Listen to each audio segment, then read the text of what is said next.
Hello. We apologize for the delay and appreciate your patience. It's Tina here. We have people coming online. Sorry for that. Kevin is still out and Phil was having some technical difficulties logging in. So here I am. I'm going to wait another minute or two and see if Phil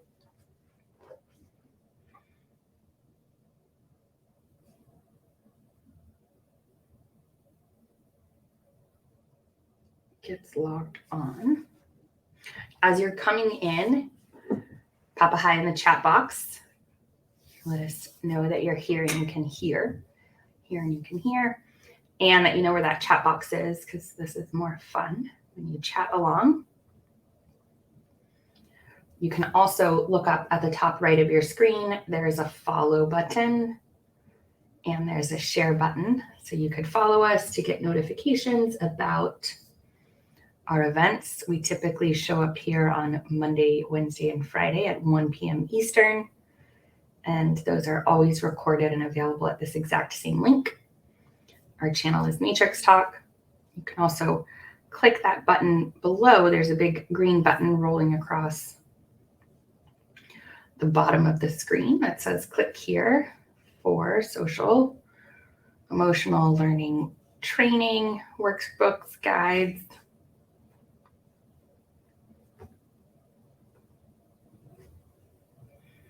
I see Phil. Let's see, he should be popping on.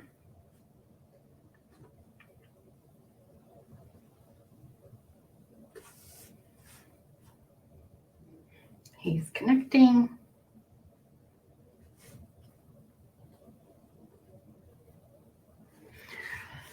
And I think we're going to do some loops today, if that's okay with you guys. So I'll plug in my iPad and get us set. Again, if you're here and you can hear us, you want to say hi in that chat box. Hi, Paul. It's good to see you.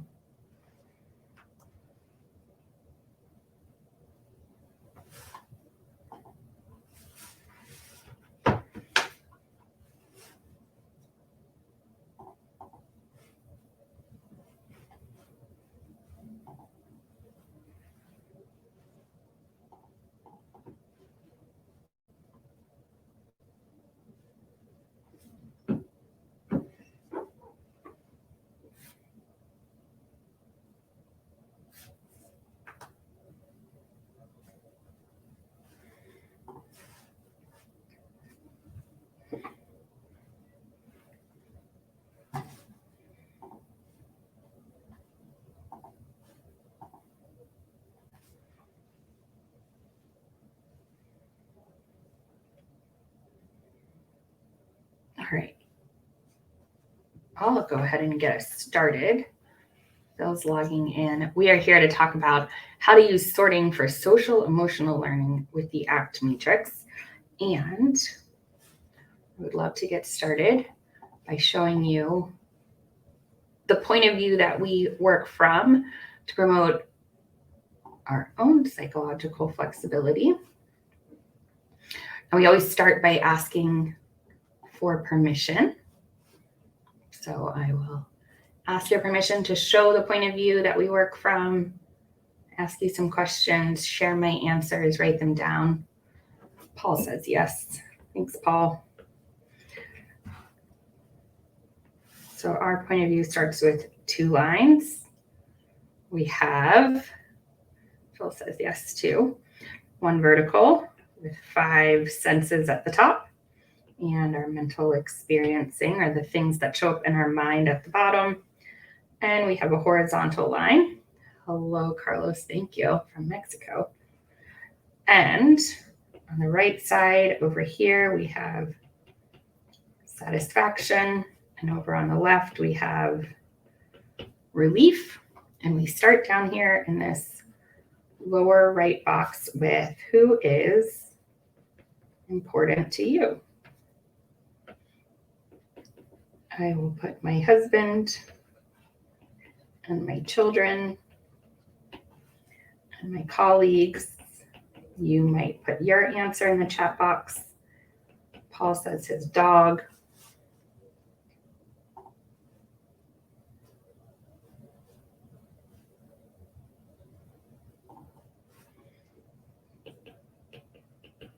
Phil says his wife. Cool. So now we can move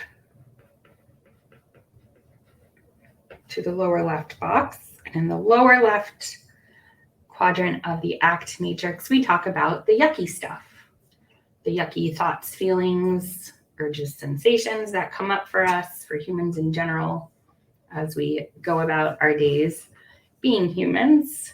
These are things like fear, illness and pain, annoyance is something that shows up for humans. Frustration.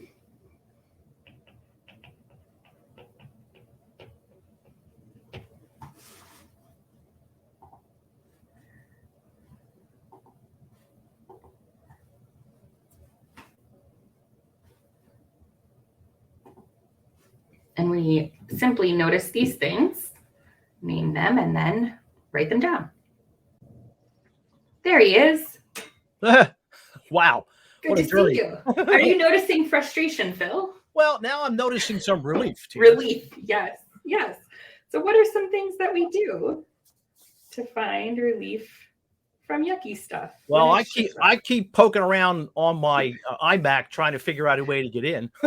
Keep trying, yep. Spray water. Spray water. Oh, yeah, okay. That'll work. Spraying water. Excellent. Run or hide from. Take a pill for the pain. I take a pill for the pain. Take a pill for the pain. Yep. We might do some wine with wine. Oh, always. Paul's going to shout. Yep. Shouting goes a long way. We like to vent with vodka. Yeah. Why not? Yep. There we go. So these are just simply the things that we do with the intent to find relief from the yucky stuff as it comes up. And then we can move to this top right box. And this is where we write down the things that we do with the intent to move towards who or what is important. And we might notice satisfaction. Like for my husband, I might call him. And for my children, I might play. Yep. For my wife, I would, we'd go for a walk. Go for a walk. And Paul's going to give treats to his nice dogs. Cool.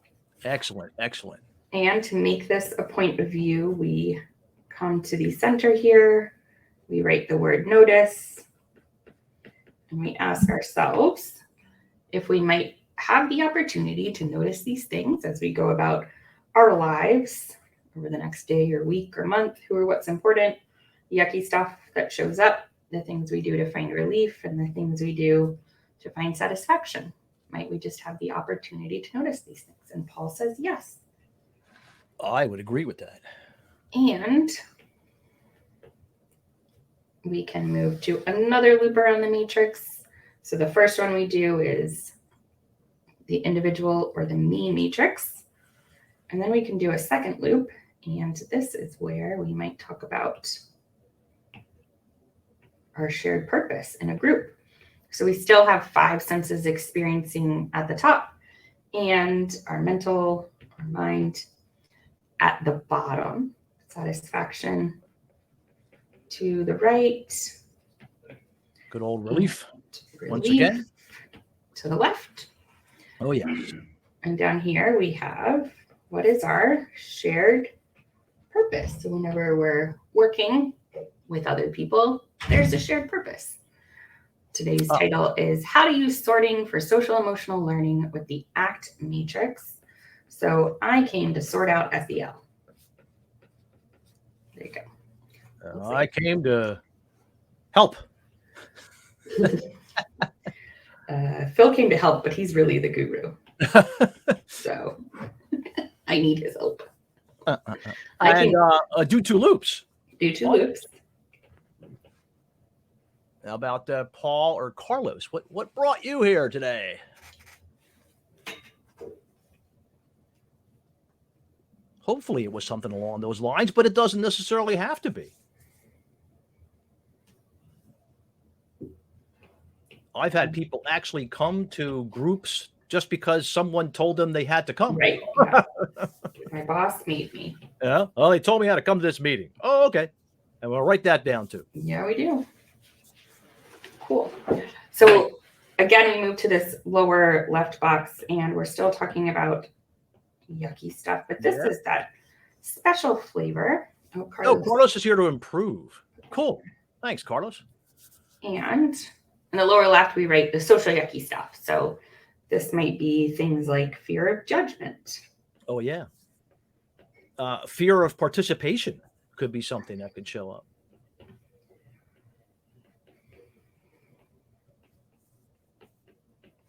And imposter syndrome. Oh, yeah. I've been in situations where people have thoughts like, I don't want to be here. Oh, there's Paul with the biggie. Ego.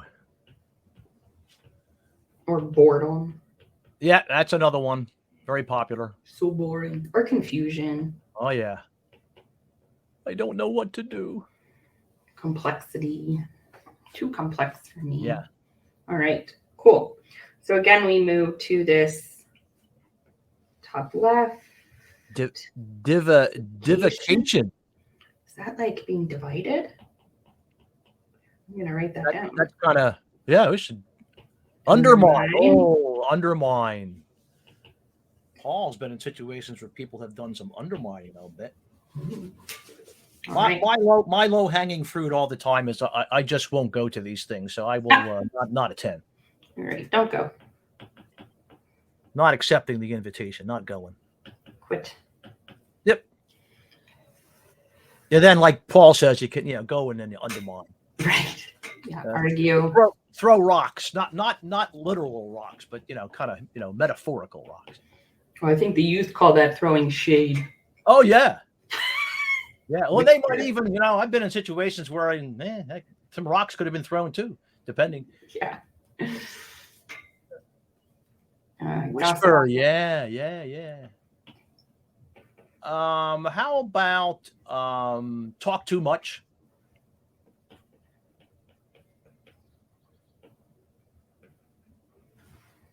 Yep.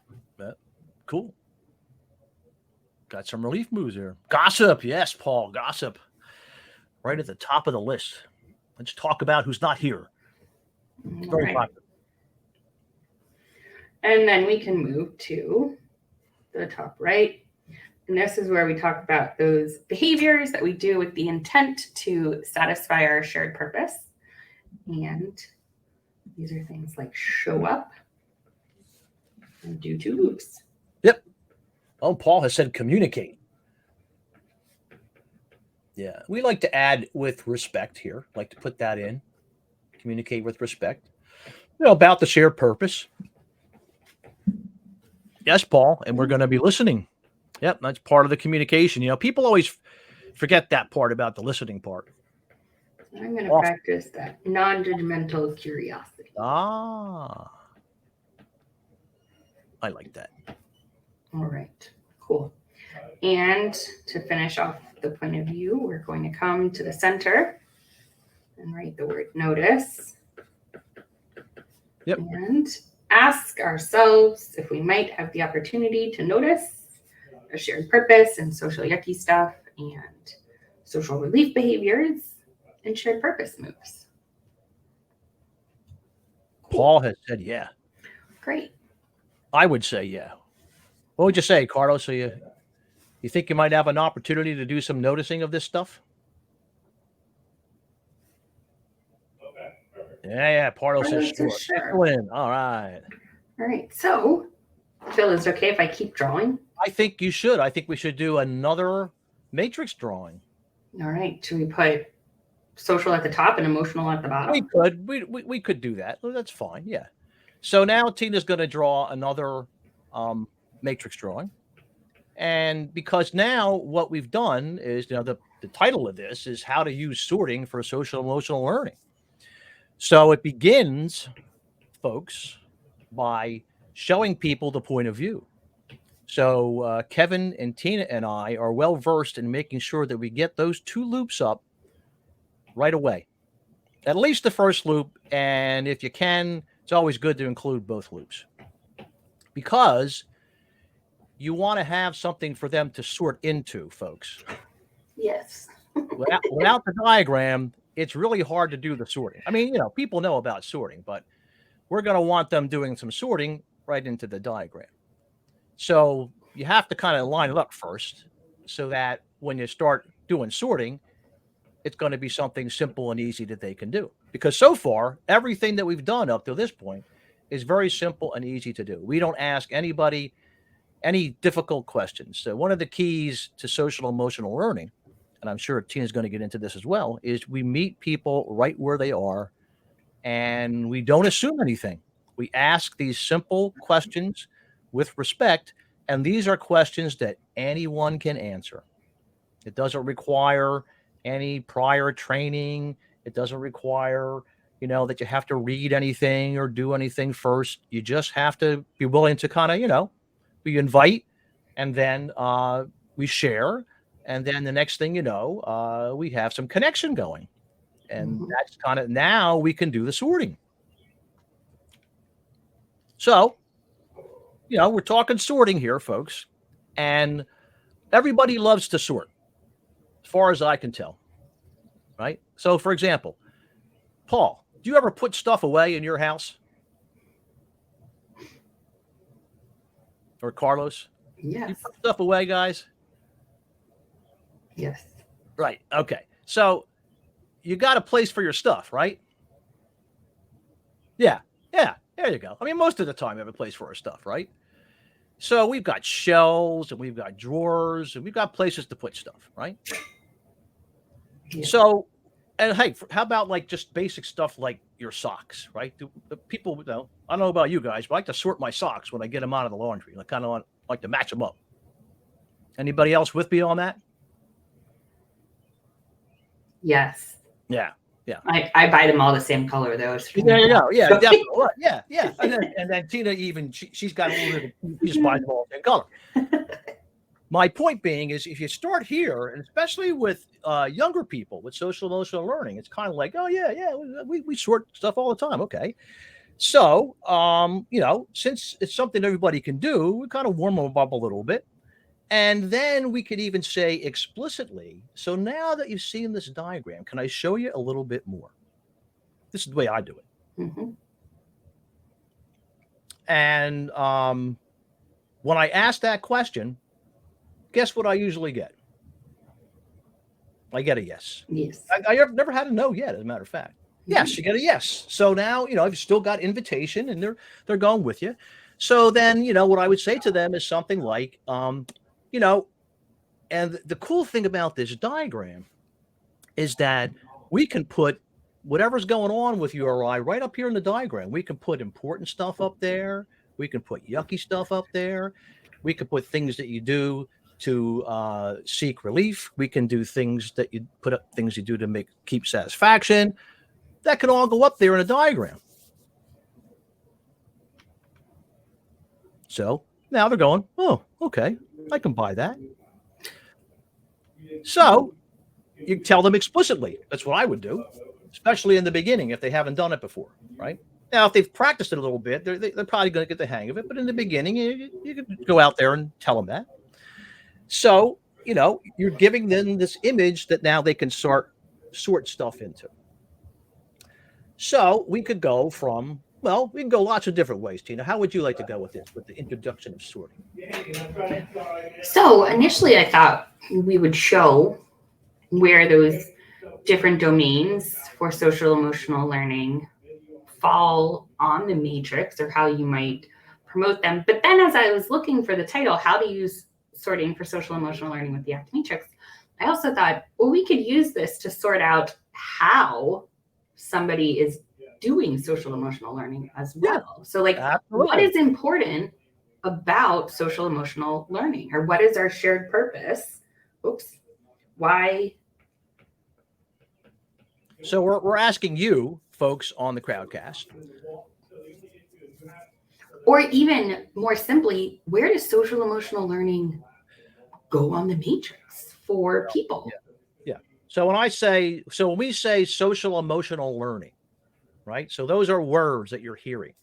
And Through Tina's 4 or actually 5. got some of them written up there on the Yeah. diagram, right? So when we say social emotional learning, those words kind of hit you, right? Okay, so so they show up down there in your mind, right? So Mhm. something shows up on the inside of you, right? And you can even notice now what shows up on the inside of you when Tina or I say or you read the words social emotional learning. So, Paul or Carlos, what do you notice that shows up inside of you? Oh, Unsure. Okay, unsure. All and right. where would you put that? Yucky or yummy? Being unsure. Confusion. Left. So Paul's going to put it in the Cool. lower left. At the top or at the bottom? Where would you put lower left? Okay, right. Lower. All right. Confusion. So right there, that was a sort.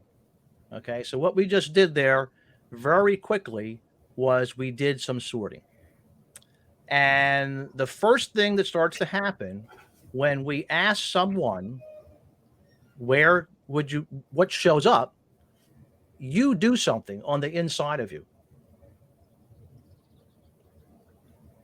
And Carlos is close to it, right? You step back for a minute and you begin to notice the response that shows up inside of you when Tina or I say the words social emotional learning. Some response shows up inside of you. And now you can notice it. And what you're noticing it with is what they call in ACT the observer self. Mm. Okay. So the whole point of doing the sorting is to help people come into contact with their observer self. Because as near as I can determine, your observer self is always with you. It never really leaves. It's always back there, just kind of observing. Mm-hmm.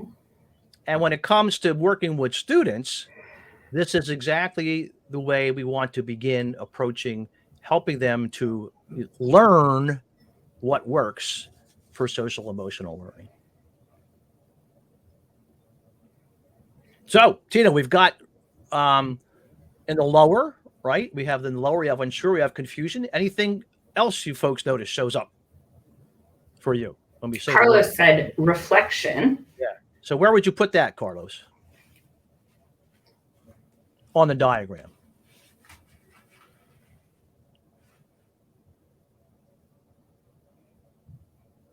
Down in the right. Okay, cool.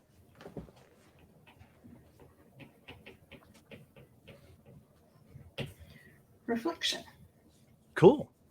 It's an important or a shared purpose experience.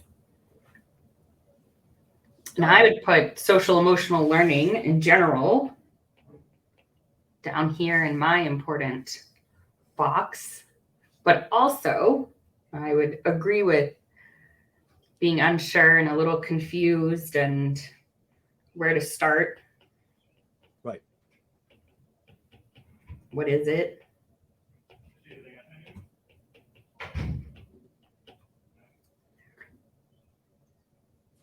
And so I wonder what folks have tried to promote social emotional learning or learn more about what social emotional learning is. Are there any behaviors that folks listening have tried?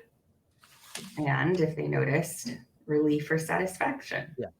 And maybe before we even go there, Paul, you could even, maybe you're unsure as to what the social emotional learning is too. So we'll back up a bit. So when we say, we'll kind of define that term a little bit for you. So it's 5 different areas that they talk about in basically it's come out of educational circles in terms of the social and emotional learning skills that we all require to be successful, not just in school, but in life. Certain things that really are essential. And they break them down into 5 areas. So the first area is they call it self-awareness. Right? That's the biggie, right? And then there is social awareness, which is now returning that awareness onto others. Then there is responsible decision making.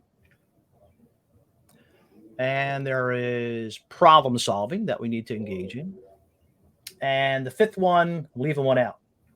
Self-awareness. Social awareness, I did social awareness, self-awareness, responsible decision-making, regulation, and self-management. Self-management. Yes. Self-management.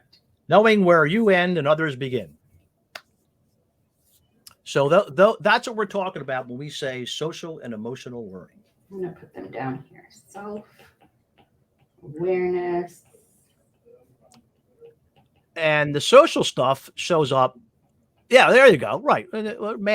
Controlling they'll talk about it in terms of controlling anger or managing anger, but we're just here in the matrix.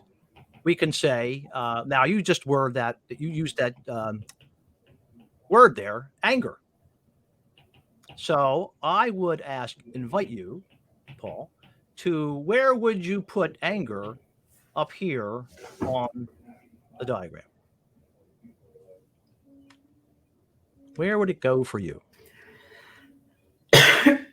Okay, so Paul has landed it in the lower left. So now we have anger in the lower left, and then we can notice then if anger shows up inside of somebody, well, they might go ahead and do something to get some relief from their anger.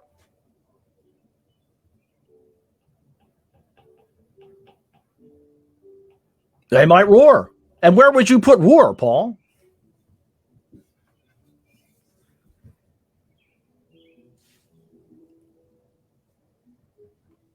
Upper left.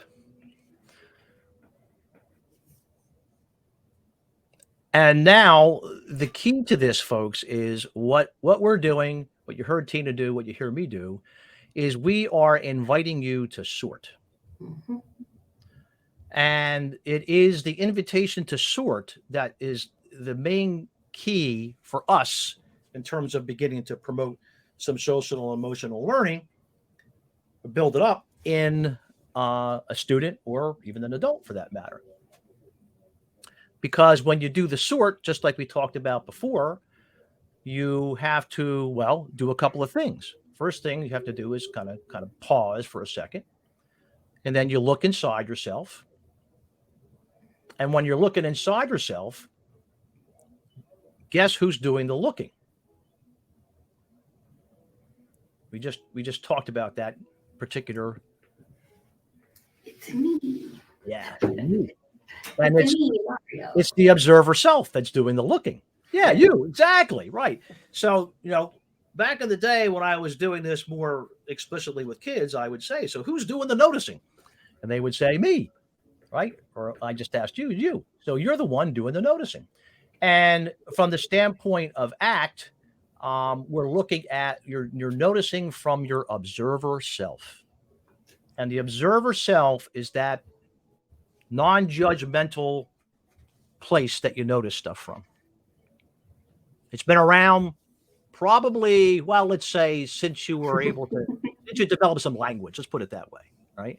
Because you can't remember too much. Like the earliest people can go back when I start to ask, well, you remember how, when your first memory, and they'll start right around, maybe like preschool, it gets a little shady. And then if they tell me they remember something when they're one, they weren't there. Their language was not there at that point. So that was probably a memory someone told them. Point being, we have this observer self that is with us all the time. So we're tapping into it. We're helping people tap into it in the moment as they begin to sort stuff into the diagram. Which is a start to building that self-awareness. There's the first thing. So the more you promote sorting is going to promote, well, within ACT, we're using sorting to promote what's known as psychological flexibility, which is, we didn't say it at the beginning, kind of said it last Monday when we were talking, but psychological flexibility is the ability to notice, what's going on inside of you and what's going on outside of you. And then to be able to go on and try out behaviors, both satisfaction behaviors and relief behaviors, and try them out there in the world, and toward what they call a valued end. And what we say is getting where you want to go. And that's really focused on the individual that you're working with at the time. It's where they want to go. And Paul's talking about functional. So now Paul brought in FC, functional contextualism, because what we have here is we're helping individuals and then sometimes groups notice the functions of their behavior. And now Tina has underlined the horizontal line, and the functions of your behavior are seeking satisfaction and or seeking relief, right? In whatever context you're in. And the context is that vertical line, which is the present moment right now. So we're in a context here. We're in a crowdcast. We can interact with each other. And that's going on in our five senses experiencing. And then at the same time, we have a whole bunch of stuff going on down there in the mind, in our mental and emotional experiencing, which is going to be pretty much unique to any of us. And Carlos says, in an implicit way, we're surfing the hex. Well, yes. Yes, Carlos, that is right. What Kevin did was he took that very complicated diagram and he was determined to simplify it and got it down to these two cross lines. And it works pretty well because I don't know about you, and I know Kevin and I have talked about this many times, trying to keep all six of those things going, spinning is quite a chore. And especially if you're trying to do it when you're trying to work with someone else or a group. So, or like 4-year-olds. Yeah. Forget that. Yeah. Right? But anybody can notice, right? And anybody can notice what's going on outside of them. And with a little bit of noticing over time, they begin to become more aware of what's going on the inside of them. And that's really the secret to getting some social emotional learning going. Because, people are out there in the world and not, especially when you're younger, you tend to not pay attention so much to the stuff that's showing up on the inside of you. So what we're doing here is we're helping them to back up and take in what we call the big picture of what they're up to at that particular point in time. And we're using sorting to do it. And it works just like a charm. Like sorting out the silverware. Or me sorting my different colored socks. The matrix is like our drawer sorter. Yeah. It's like the slots for the spoons and the slots for the forks and for all of that stuff. Yep. And now the reason why we're doing this, folks, is we're setting them up for noticing in the middle, because all of this is a vehicle to begin to notice, AKA be mindfully aware. Mm-hmm. And learn how you can take that observer self with you, not just with you in the moment, like when we're working with somebody, but out there in life. So the more opportunities that we have to help people to do some sorting, and you're not going to sort with them all day long, the more opportunities exist for them to continue to come into contact with this observer self, with that me who's doing the noticing. And then we can be asking things like, hey, when I did that thing that I did, what showed up inside of me? Mm-hmm. Interesting, right? And then we can be also noticing our response to that. What showed up and what did I do next? And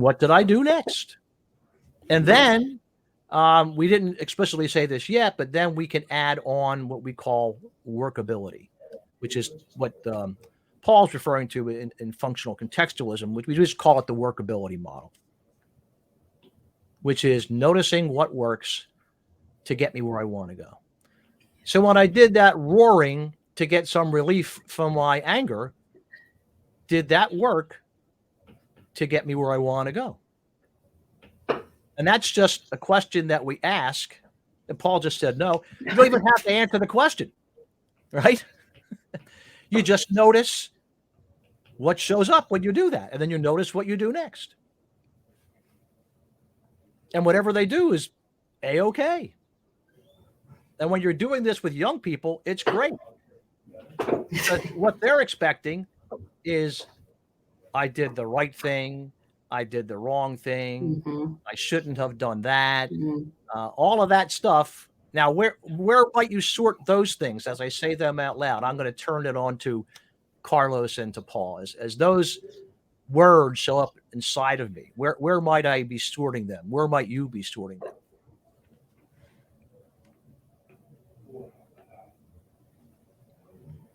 Anybody? Do they feel warm and fuzzy on the inside, or they feel kind of yucky? Let's put it that way.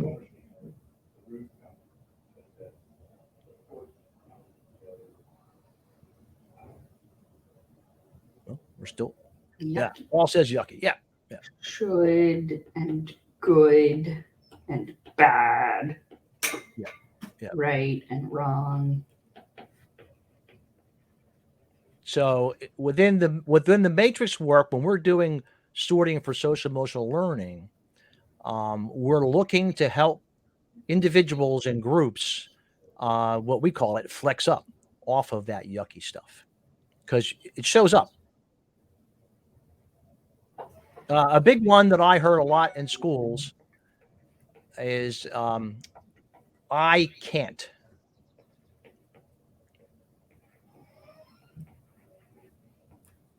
Where would you put that? Well, when I've asked the students, where would you put I can't? They go, oh, well, that's yucky. That goes in the lower left. Well, Carlos is going. a phone call. Good, cool noticing, Carlos. Carlos is Interruption. some yucky stuff showed up. Interruptions. There you go. And Paul would put, I can't do it. I can't do it. Now, what's a relief move for I can't do it?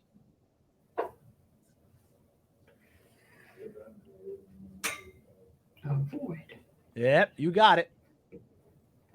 As soon as the I can't shows up, then you can notice on the outside that that person might be doing some avoiding to get away from that uncomfortable I can't. And procrastination. Yep, there you go.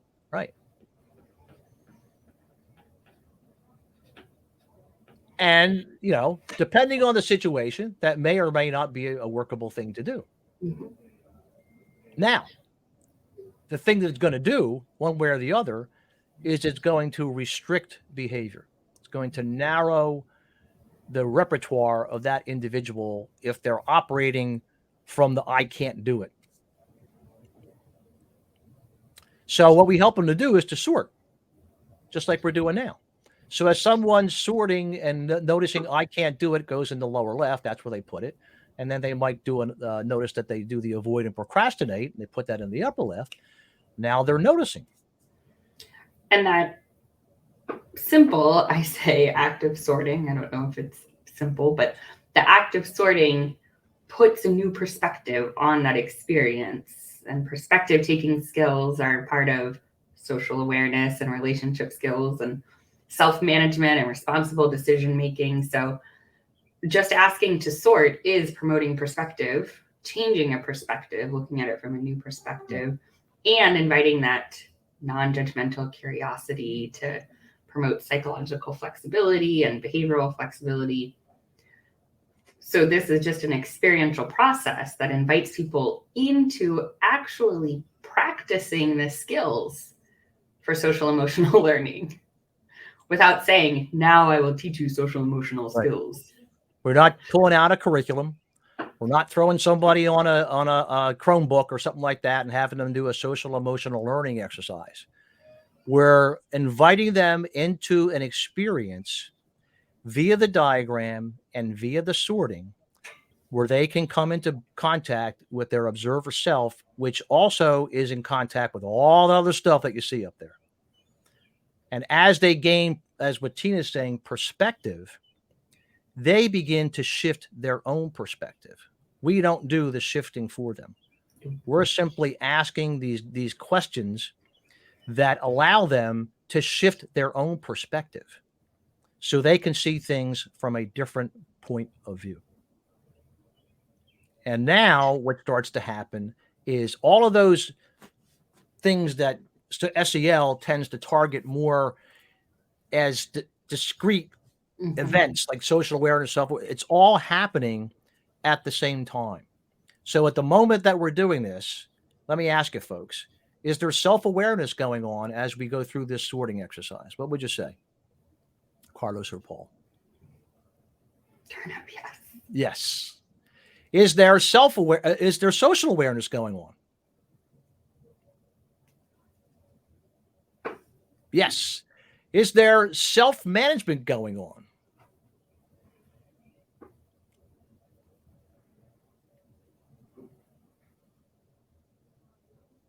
Yes. I can tell you I've done this thousands of times with kids. So a student who is angry and who's noticing they're angry and can sort anger in the lower left, they're doing something different with their anger in that moment. Mm-hmm. They are literally changing their relationship to their anger. We're not getting rid of it because you can't, right? But they're beginning to do something different with it right there in that moment. They're learning in real time how to have anger and be able to do sorting. Something different. Manage it. And and that's the other thing about ACT is we're always looking to add. So this is we're adding things on to what's already there. We're not trying to take anything away. We're not trying to make anybody feel better. We're just meeting them where they're at. Right. Kristen says maybe in the future. Yeah. Do we have some relationship skills going on here? As we're interacting and sorting together. Are we relating to each other as humans, right? We're questioning. You're getting responses from students. They're responding, and you're treating them respectfully and non-judgmentally, and they're responding respectfully and non-judgmentally. And are they learning something about responsible decision making? What would you say? Yes. That's been my experience. So the way I talk about this as one process to rule them all. You know, the Lord of the Rings, one ring to rule them all. Well, folks, this is one process to rule them all. You target all SEL areas when you do the individual matrix and the pro-social matrix. It just happens. It does. And it happens at the level that the person is. They get it at the level they need to get it at. It is that individualized. Everybody gets it at their own pace.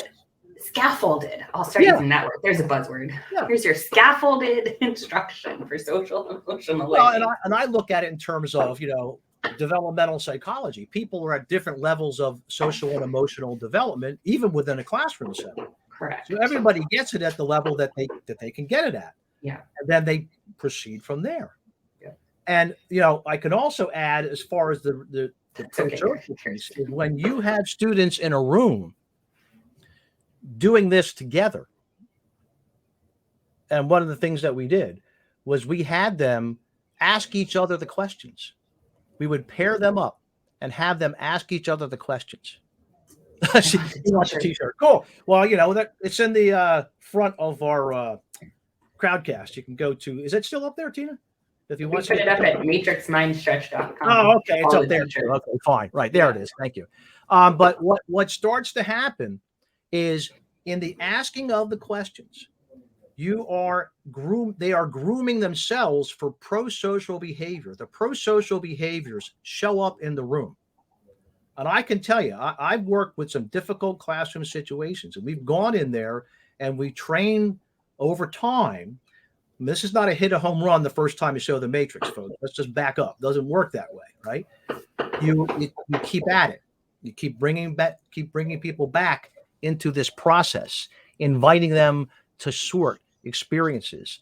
And then they are the ones that do the learning. So the learning part of social emotional learning is the noticing. And when they do the noticing, now their learning starts to happen for them within that. How soon in the group work do you have them ask the questions? Oh, well, right after we show it to them. Switch. Yep. I might show it to them, and then I ask them to do it themselves. And then guess what? They go off and do it. Because just asking those questions to somebody else and practicing writing down exactly what they say is practicing psychological flexibility. They're doing it. And non-judgmental curiosity. They're doing it.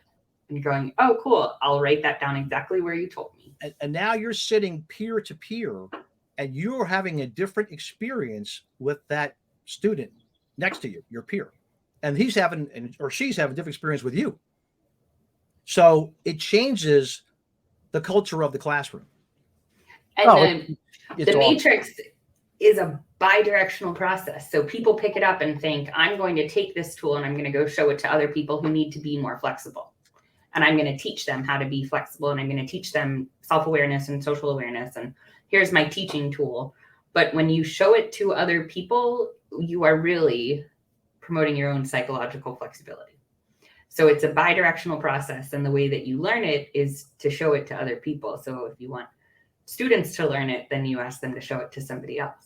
Exactly. They think they're showing it to the other person to teach them something. Yeah. But it's a bi-directional process. Well, actually, they are. I mean, I've had that experience where they want to take it and they want to show it to their friends. Mm-hmm. So because now they have something really cool that they can show somebody. And I was just telling the group I was training before this about your student who walked the other student into your office and didn't even talk to you and said, who's important? Student came into my room with another student. Student was upset. Student A grabbed my marker and started to do the matrix, which with the upset student B de-escalated him. And I ended up having the two of them back in class within 10 minutes, I'd say, about. And you didn't have to do anything. I did nothing. I just had a room and I had a whiteboard and I had the diagram. That's all I had. Yeah. So, back to what Tina's saying. And part of the sorting is it's keeping you honest too, because you don't sort for them. Okay. Mm-hmm. So one of the things I would say is, oh, well, you sure you want to put it there? No, none of you don't get into any of that stuff. Wherever they put it is fine. Okay. I'll give you an example. I've worked with kids who have said they said that they smoke weed. So I would say to them, well, folks, what would I say to that person I got a matrix in front of me? Those of you that are still on, what might you say to somebody? You got the matrix in front of you. Someone says they smoke weed. What's your response? Yeah, where do you want to put that? Where would you put that? And guess where they told me, Chris? Where would they put it, Kirsten? And I'm going to say 80% of the time. Nope. They put it in the top right. And that's where I would put it. So the reason why I brought that example of it because it's extreme, but wherever they say it goes is where it goes. And you know what happens, folks? It sorts itself out. Yeah, well, yeah, that was part of it. That's what they would say, to be with their friends. Exactly. They could say that. So, and okay, now where do friends go? And they're going to tell me, lower, boom. We're just having a conversation with them. When I first started doing this, I had a sticky note on my computer from Kevin that said, oh, so you noticed that you do cocaine to find relief from the icky stuff. Cool. There you go. That was my reminder to be non-judgmental. Yep. Write it down, whatever they say. Where do you put cocaine on your matrix? Right. And back to the friends. So you're noticing that you're smoking weed so that you can move closer to your friends or have a satisfying relationship. Yes. Okay.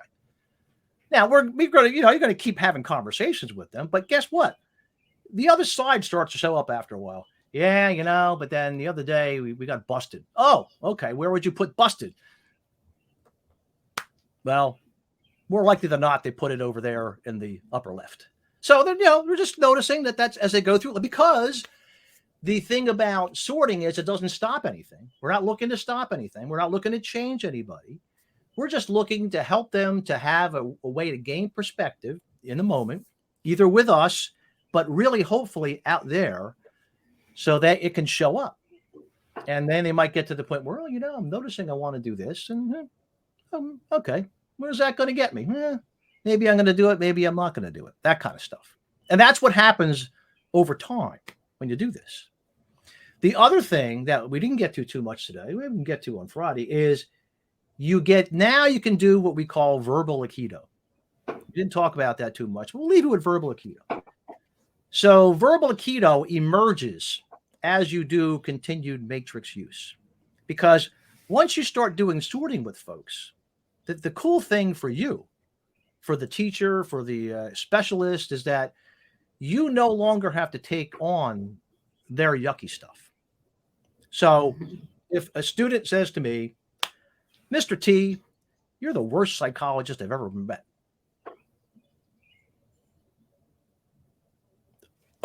Right? No, I'm not.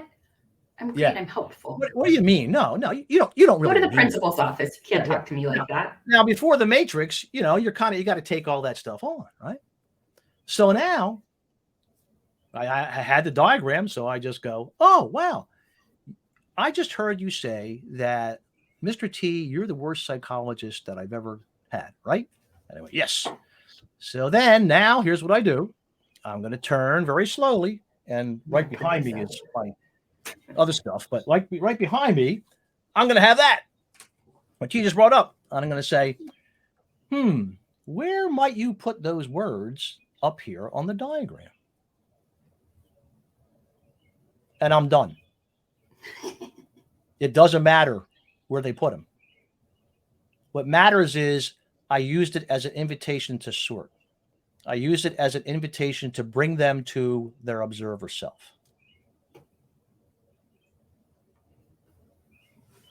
That's cool. So that's the verbal Aikido stuff that you can get to, but it only comes with practice. So we will leave you with that, is that this is a practice that Kevin has done for many years. I've done for many years. Tina's been doing it for a while now. And the more you do it, the more facile you become with it. And if you can and then you're looking for opportunities to share with other people.